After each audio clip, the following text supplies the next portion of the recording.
नमस्कार दोस्तों, मैं हूं रोशन और आप देख रहे हैं जी के अफेयर्स यूट्यूब चैनल। दोस्तों, इस चैनल पे आपको प्रीवियस ईयर पेपर का डिस्कशन मिल जाता है, तो आप लोग जरूर इस चैनल को सब्सक्राइब करके बेल आइकन को प्रेस रखिए। दोस्तों, आज हम जो पेपर डिस्कस करेंगे वो है DFCCIL में जो एग्जीक्यूटिव ऑपरेशंस एंड BD का पेपर हुआ था 28 सितंबर 2021 को थर्ड शिफ्ट में। उसमें जनरल अवेयरनेस के जितने भी प्रश्न पूछे गए थे सभी को एक एक करके हम डिस्कस करेंगे। बस आपको क्या है करना है, वीडियो को देखना है, अपना नोट्स भी साथ में बनाते चलना है और जो है आपको सब्सक्राइब भी कर लेना है। तो देखिए, PDF आपको हमारे टेलीग्राम चैनल पे मिल जाएगा, जिसका लिंक नीचे डिस्क्रिप्शन में है। और आपके पास कोई भी क्वेश्चन पेपर होता है तो gkaffairs25@gmail.com पे भेज सकते हैं। तो देखिए, इतना पेपर मैंने डिस्कस कर चुका हूँ 2016 और 18 का। 2021 का देखिए 14 पेपर है, इसको एक एक करके डिस्कस करेंगे। बस आप लोग चैनल को जरूर सब्सक्राइब कर लीजिए। तो पहला क्वेश्चन है, बहुत इंपॉर्टेंट है, इससे एक क्वेश्चन बनते ही बनते हैं। पूछा जा रहा है कि बेस कलर जो है 500 रुपये नोट का, जो कि महात्मा गांधी सीरीज का न्यू नोट है, उसमें क्या है। तो देखिए, 500 रुपये का जो नोट है इस तरह से आप देख पा रहे होंगे, तो ये है स्टोन ग्रे कलर का। तो स्टोन ग्रे इसका सही उत्तर होगा डी। और इसमें जो देख पा रहे होंगे, ये लाल किला यानी कि रेड फोर्ट का यहाँ पर जिक्र किया गया है। तो देखिए, दो प्रश्न बनते हैं कि वो किस कलर का है और उसके बैक साइड में जो है क्या छपा हुआ है। तो देखिए, इसका कलर जो है ग्रे है, स्टोन ग्रे है, और इस पे रेड फोर्ट बैक साइड में छपा हुआ है। अगर 2000 नोट की बात करते हैं, क्योंकि इसका प्रचलन सितंबर 2023 से बंद होने वाला है, तो इसको जरूर ध्यान रख लीजिएगा।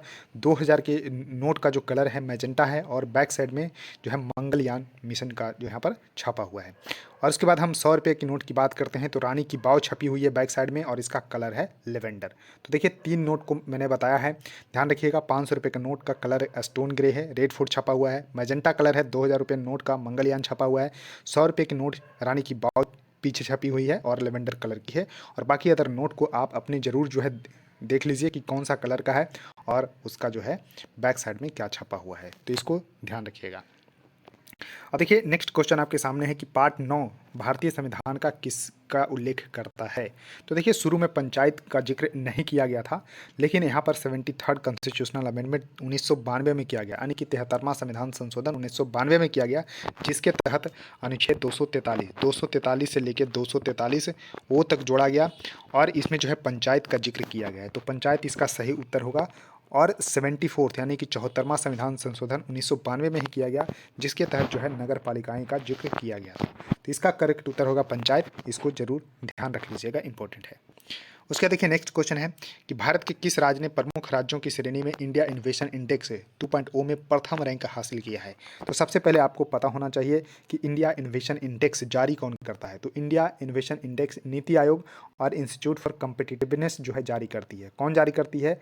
नीति आयोग और इंस्टीट्यूट फॉर कम्पिटिटिवनेस जारी करती है। अगर हम नीति आयोग की बात करते हैं तो 1 जनवरी 2015 को इसका जो है फॉर्मेशन किया गया था, और इसका फुल फॉर्म होता है national institution for transforming India, और इसके अध्यक्ष होते हैं प्रधानमंत्री। अध्यक्ष प्रधानमंत्री होते हैं। जिस तरह से प्लानिंग कमीशन के अध्यक्ष प्रधानमंत्री हुआ करते थे, प्लानिंग कमीशन को ही रिप्लेस करके नीति आयोग जो है लाया गया था। ये इतना आपको पता होना चाहिए। तो देखिए, इसमें जो मेजर स्टेट के कैटेगरी में इसमें टॉप किया है कर्नाटक। तो कर्नाटक इसका सही उत्तर होगा, यानी कि सी इसका सही उत्तर होगा। इसको जरूर ध्यान रख लीजिएगा। उसका देखिए, नेक्स्ट क्वेश्चन आपके सामने है कि एक मेमोर है बिकमिंग के नाम से, यानी कि एक संस्मरण है बिकमिंग के नाम से, ये किनके जीवन की घटनाओं पर आधारित है। तो देखिए, अमेरिका के पूर्व राष्ट्रपति बराक ओबामा की पत्नी मिशेल ओबामा के जीवन की घटनाओं पर आधारित है। तो मिशेल ओबामा इनकी करेक्ट उत्तर हो जाएगा। इसको ध्यान रख लीजिएगा। और इसका जो पब्लिकेशन किया गया था 2018 में इस बुक को पब्लिश किया गया था। तो 2018 में इस बुक को पब्लिश किया गया था, इसको ध्यान रख लीजिएगा। मिशेल ओबामा की है बिकमिंग। अब देखिए, क्वेश्चन है यहाँ पर कि डांस का पेयर है, यानी कि नृत्य का युग्म जो है कौन सही है। तो जरूर देखिएगा, करेक्ट पूछा जा रहा है। तो देखिए, भारत में 8 क्लासिकल डांस होते हैं, इसको ध्यान रखिएगा। तो 8 क्लासिकल डांस में आज मैं 4 बताऊंगा, 4 आप लोगों को जाके देखना है। तो कुल मिलाकर 8 आप लोगों को अपना नोट्स में नोट डाउन कर लेना है, और राज्य से संबंधित जो है लिख लेना है। तो देखिए, भरतनाट्यम तमिलनाडु से संबंधित है, और कुचिपुड़ी आंध्र प्रदेश से संबंधित है। तो दोनों स्टेटमेंट बिल्कुल सही है, तो डी हो जाएगा 1 और 2 दोनों। उसके बाद हम कथक बताते हैं, जो कि नॉर्थ इंडिया से है। उसके बाद कथकली केरल से है। तो 4 मैंने बताए हैं, 4 आप लोगों को जाके सर्च करना है और अपना नोटबुक में नोट डाउन जरूर कर लेना है। उसके देखिए, क्वेश्चन है कि बलबीर सिंह दोसांझ, जिनका जो है मई 2020 में निधन हो गया था, वो किस खेल से जुड़े हुए थे। तो देखिए, बलबीर सिंह दोसांझ बहुत ही इंपॉर्टेंट प्लेयर थे हॉकी के। ये 3 टाइम ओलंपिक चैंपियन भी भारत को बनाने में महत्वपूर्ण भूमिका निभाई थी। 1948 जो लंदन ओलंपिक हुआ था, जो गोल्ड के नाम से मूवी बनी है, तो 1948 से लेके 1956 तक, तो 48 से लेके 56 तक 3 ओलंपिक में इन्होंने जो है भारत को चैंपियन बनाया। तो इस तरह से आपको ध्यान रखना है। बलवीर सिंह दोसांझ हॉकी के प्लेयर थे, तो हॉकी इसका सही उत्तर होगा, यानी कि बी। तो हॉकी ध्यान रख लीजिएगा। क्वेश्चन है कि अब देखिए शेर शाह सूरी ने किस वर्ष चौसा में हुमायूं को हराया था। तो देखिए बहुत ही इंपॉर्टेंट है। अब देखिए क्रिकेट से अगर थोड़ा सा वाकिफ रखते होंगे तो चौका तो जरूर सुना होगा कि इस प्लेयर ने चौका लगाया। तो इस तरह से चौका, तो चौका लिख दीजिए, बस चौका लिख दीजिए।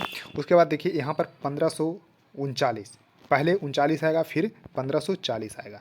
तो देखिए चौ से हो गया चौसा का युद्ध, चौसा, और क से हो गया कन्नौज का युद्ध।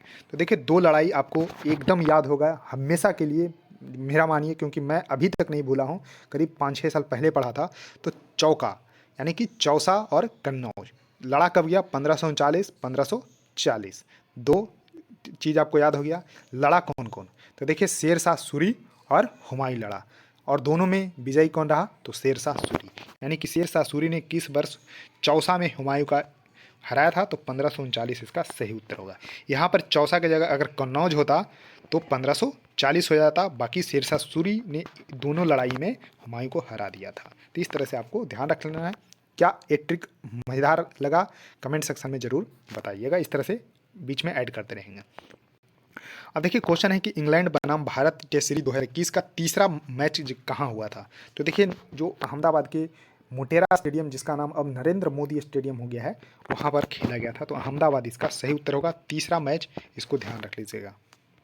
अब देखिए क्वेश्चन है कि मार्च 2021 में उत्तराखंड के नए मुख्यमंत्री के रूप में किसने शपथ ली थी। तो देखिए जब एग्जाम हुआ था तो उस समय तो आपको ध्यान रखना है कि तीरथ सिंह रावत जी बने थे। तो करेक्ट आंसर यहाँ पर बी होगा। लेकिन अब तीरथ सिंह रावत आपको काम नहीं आए हैं, क्योंकि अब बन चुके हैं पुष्कर सिंह धामी। तो ध्यान रखिएगा।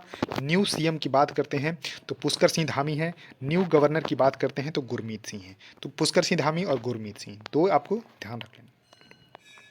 अब देखिए क्वेश्चन है कि एक्सट्रीमली सीवियर साइक्लोनिक स्टॉर्म तौकाते बाज पावरफुल ट्रॉपिकल साइक्लोन। तो कुल मिलाकर पूछा जा रहा है कि अत्यंत भीषण चक्रवाती तूफान आया था तौकाते के नाम से, वो कहाँ पर आया था। तो देखिए अगर थोड़ा सा भी उस समय अगर न्यूज़ फॉलो कर रहे होंगे तो भारत के जो पश्चिमी तट के राज्य थे, बेसिकली मुंबई, गुजरात, इसमें जो है भयंकर तबाही लाई थी। तो तौकाते, तो यहाँ पर अरब सागर इसका सही उत्तर होगा। तो अरबियन सी में आया था, और इसका नाम जो तौकाते है, इसका नाम दिया था म्यांमार। तो म्यांमार इसका नामकरण दिया था। तो इसको भी ध्यान रख लीजिएगा। तो जो भी स्टॉर्म आते हैं, जो साइक्लोन आते हैं, उसको नामकरण जिस देश करता है, तो लेटेस्ट में आपको उसको ज़रूर याद रखना होगा। तो करंट अफेयर्स में इसको ज़रूर जो है कवर करते चलिए। अब देखिए क्वेश्चन है कि धुआंधार जो जलप्रपात है वो किस नदी द्वारा निर्मित होते हैं। तो देखिए धुआंधार जो जलप्रपात है वो नर्मदा नदी के द्वारा बनता है। तो इसको जरूर ध्यान रख लीजिएगा। तो यहाँ पर आपको ये जबलपुर मध्य प्रदेश में देखने को मिलता है धुआंधार जलप्रपात, जो कि नर्मदा नदी के द्वारा जो है बनता है। तो Dhuandhar falls are made by the river Narmada river. तो करेक्ट आंसर यहाँ पर सी सही होगा। उसके देखिए क्वेश्चन है, अब देखिए यहाँ पर इंपॉर्टेंट है क्योंकि इसरो के सैटेलाइट के बारे में पूछा जाता है। तो देखिए इसरो सबसे पहले इंडियन स्पेस रिसर्च ऑर्गेनाइजेशन 15 अगस्त 1969 को 1969 को बना था। डेट याद रखिएगा 15 अगस्त, बहुत ही इंपॉर्टेंट, आज़ादी के दिन बना था 1969 में इसरो, और इसलिए बहुत ही महत्वपूर्ण काम करता है। तो इस तरह से आपको ध्यान रख लेना है। तो इन्होंने GSAT-30 उपग्रह जो है यहाँ पर लॉन्च किया था। तो लॉन्च बेसिकली करवाया था कहाँ से, तो यहाँ पर फ्रेंच गुयाना, जो कोरू में फ्रेंच गुयाना है, वहाँ से करवाया था एरियन 5 रॉकेट से, एरियन 5 रॉकेट से। तो इसको ध्यान रखिएगा, एरियन 5 रॉकेट का यूज हुआ था, फ्रेंच गुयाना कोरू से हुआ था। GSAT-30 जो कि एक कम्युनिकेशन सैटेलाइट है। तो करेक्ट आंसर यहाँ पर सी सही होगा, और एक संचार उपग्रह है। तो संचार उपग्रह इसका सही उत्तर होगा। तो ध्यान रखिएगा दोस्तों। तो देखिए पूरे क्वेश्चन को मैंने डिस्कस कर लिए हैं, बस 12 क्वेश्चन ही पूछे गए थे। मैंने एक एक करके बहुत ही अच्छे तरीके से आप लोगों को आई होप बताया होगा। तो वीडियो को लाइक कर दीजिएगा ज़रूर, चैनल को सब्सक्राइब कर लीजिएगा, और बेल आइकन को प्रेस रखिएगा, और जितना शेयर कर सकते हैं दोस्तों करिए, क्योंकि चैनल जैसे जैसे बड़ा होगा तो अच्छे अच्छे कंटेंट और आप लोगों के लिए लाते रहेंगे, आपको मज़ा आ जाएगा। सो थैंक यू दोस्तों, धन्यवाद।